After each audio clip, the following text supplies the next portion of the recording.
Hi, boys and girls. Today we are going to continue looking at the book, Martin Luther King Jr. and the March on Washington. I know you've spent some time with this book. You've identified the main idea of certain sections and supporting details. Today we are going to take that information that you learned from the text and use it to share that information with others. Before we begin diving into the book, I want you to consider our focusing question. What injustices did people face before the Civil Rights Act of 1964? Like I said, we're going to use the text Martin Luther King Jr. and the March on Washington to find some evidence to help us answer this question. Now that we know the topic that we're looking for, I want you to consider this. Why is gathering information from sources to answer a question important? To help us answer this question, we are actually going to go to the back of the text and look at and consider how the author gathered information to answer a question. Here's my copy of the text, Martin Luther King Jr. and the March on Washington. My copy looks a little bit different than the copy your teachers have been using, but it's just a different cover for the same text. So I'm actually going to flip to the back page of this text. I'm sorry, the back cover. I'm going to read this to you. On a hot summer day in 1963, more than 250,000 people poured into Washington, D.C. Why were they there? Find out in this book about a historic day and a very famous speech. Now, the author is trying to answer the question, why were they there? The author of this book did research to explore why people gathered at the March on Washington and why it was an important historical moment that helped bring change to the country. This author actually did something similar to what you did when you researched Johnny Appleseed in Module 2. You looked at the Scholastic News article about John Chapman, you read some texts, and you were able to put together some information to answer a question. I want you to consider, what kind of sources do you think the author might have used to write this book and answer that question? I created a little tab to collect some information. Hopefully you thought for a moment about what kind of sources the author might have used. I gathered a couple ideas. Maybe the author read books about that time. Maybe the author listened to or read interviews from people who were there. Maybe the author watched movies about that time. Also, maybe the author looked at photographs from that time. They were gathering research from sources to answer that question. Now that we've considered where authors gather information for their writing, I want to bring your attention back to our focusing question today. What injustices did the people face before the Civil Rights Act of 1964? To gather your text evidence, we are going to use the text Martin Luther King Jr. and the March on Washington. Now, we are going to take this information that we gather from the text and we are going to put it into an organizer. I always like to keep my notes and text evidence collected in an organizer because that helps me remember what I learned, and then I can share it with someone else, whether in a paragraph, in a project, in a presentation to someone else. Now, we are looking for information about the injustices. So I want you to think back to that text. We don't need to use the entire text. We're going to look for the section of the text that shared what life was like before the Civil Rights Act of 1964. So let's head to the text. I brought us back to the beginning of the text. So we are looking for the section on what injustices people faced before the Civil Rights Act. So let's look through this and find that section of the text.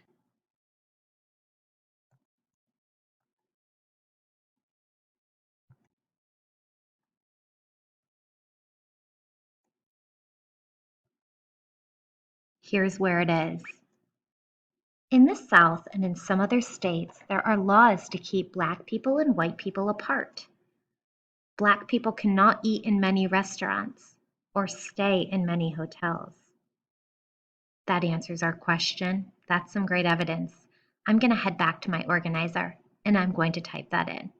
Now I have room for 3 pieces of evidence here. I'm going to add my first piece of evidence where it says evidence 1.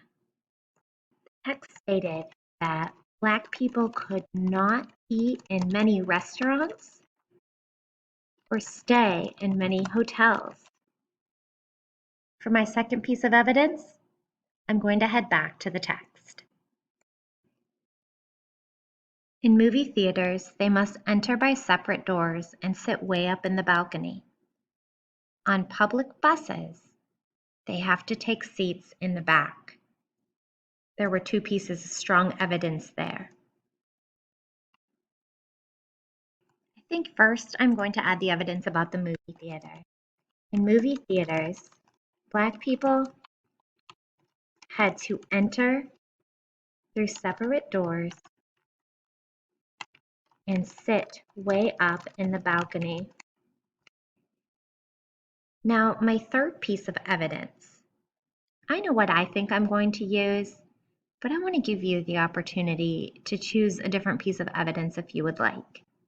So I'm going to go back to the text, read over a page I just read, and read the next 2 pages, and see if maybe you identify a piece of evidence that you would like to use. Remember, we're focusing on what were the injustices people faced before the Civil Rights Act of 1964.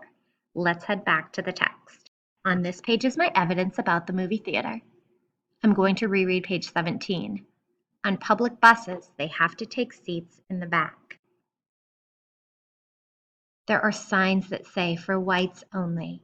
Even water fountains say white or colored. Which of these fountains looks nicer to you?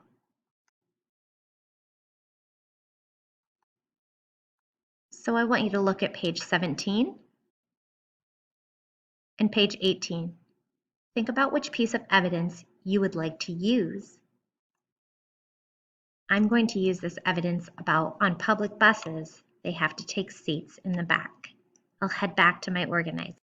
To add my third piece of evidence where it says evidence 3, on public buses, they had to take seats in the back. I have my 3 pieces of evidence now. Perhaps you wanted to choose the piece of evidence about the separate water fountains, which is fine. So what we're going to do now that we've created our organizer, we've gathered our evidence from the text, we are going to use this to create a paragraph to share this information with someone else. I'm going to go ahead and go to the next slide to share what your task will be.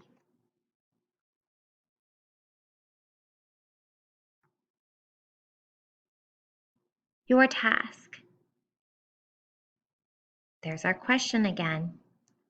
What were the injustices people faced before the Civil Rights Act of 1964? Write an informative paragraph using 2 pieces of evidence from the text, Martin Luther King Jr. and the March on Washington. Let's see what we need. Our checklist for success. An introduction, a topic statement, 2 pieces of evidence from Martin Luther King Jr. and the March on Washington, and a conclusion sentence. Now that I have my task identified, I know that we are writing an informative paragraph about injustices people faced before the Civil Rights Act of 1964. We've gathered 3 pieces of evidence.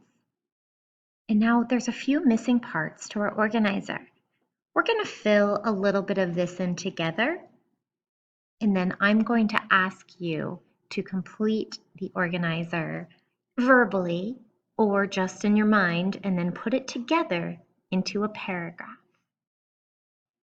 For our introduction, we would like to use something that tells us about our task.